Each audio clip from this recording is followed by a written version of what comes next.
নমস্কার, আমার ইউটিউব চ্যানেলে সবাইকে স্বাগত জানাই। আমি আজকে গণতন্ত্র বা ডেমোক্রেসি নিয়ে আলোচনা করব। গণতন্ত্র বা ডেমোক্রেসি কি?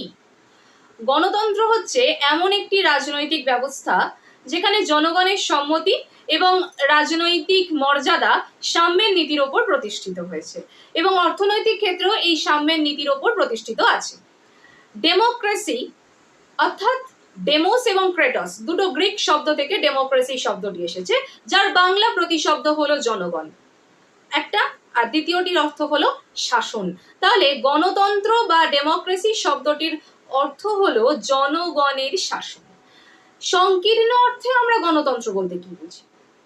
সংকীর্ণ অর্থে গণতন্ত্র বলতে এমন একটা নির্দিষ্ট ধরনের শাসন ব্যবস্থাকে বোঝায়, অর্থাৎ মার্কিন যুক্তরাষ্ট্রের তৎকালীন রাষ্ট্রপতি আব্রাহাম লিঙ্কন একটি সংজ্ঞা দিয়েছিলেন। তিনি বলছেন যে জনগণের দ্বারা জনগণকে নিয়ে গঠিত, জনগণের জন্য পরিচালিত একটি শাসন ব্যবস্থা, যাকে গণতন্ত্র বলা হয়। ব্যাপক অর্থে গণতন্ত্র কি? ব্যাপক অর্থে গণতন্ত্র বলতে এমন একটা সমাজ ব্যবস্থাকে বোঝায় যেখানে রাজনৈতিক, অর্থনৈতিক এবং সামাজিক প্রতিটি ক্ষেত্রেই সাম্য বা সমতা বিরাজ করে। এবার গণতন্ত্রে যেখানে জনগণ অংশগ্রহণ করে, এবার জনগণ কিভাবে অংশগ্রহণ করবে? সরাসরি অংশগ্রহণ করবে নাকি নির্বাচিত প্রতিনিধিদের নিয়ে অংশগ্রহণ করবে? তার ভিত্তিতে গণতন্ত্রকে দুটো ভাগে ভাগ করা হয়েছে। একটা হলো প্রত্যক্ষ গণতন্ত্র আর একটা হচ্ছে পরোক্ষ গণতন্ত্র। প্রত্যক্ষ গণতন্ত্র কি? প্রত্যক্ষ গণতন্ত্র, যেটাকে বিশুদ্ধ গণতন্ত্র বলা হয়, এই প্রত্যক্ষ গণতন্ত্রে জনগণ সরাসরি দেশের শাসন কার্যে অংশগ্রহণ করে, যেটা প্রাচীন গ্রিসের বিভিন্ন নগররাষ্ট্রগুলিতে এখনো অবধি চলছে। আর পরোক্ষ গণতন্ত্র কি?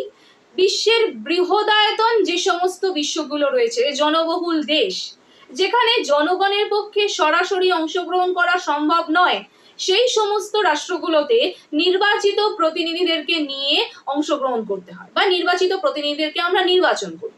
তাহলে আমরা এটা বলতে পারি যে পরোক্ষ গণতন্ত্র যেখানে প্রতিনিধি নির্বাচন করা হয়, যেখানে সরাসরি অংশগ্রহণ করা যায় না, আর প্রত্যক্ষ গণতন্ত্র যেখানে জনগণ সরাসরি অংশগ্রহণ করে।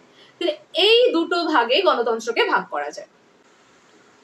এই গণতন্ত্র বিষয়ে আরো কিছু তথ্য জানতে চাইলে আমার হোয়াটসঅ্যাপ নাম্বারে যোগাযোগ করুন। চ্যানেলটি ভালো লাগলে অবশ্যই লাইক, কমেন্ট এবং সাবস্ক্রাইব করবেন।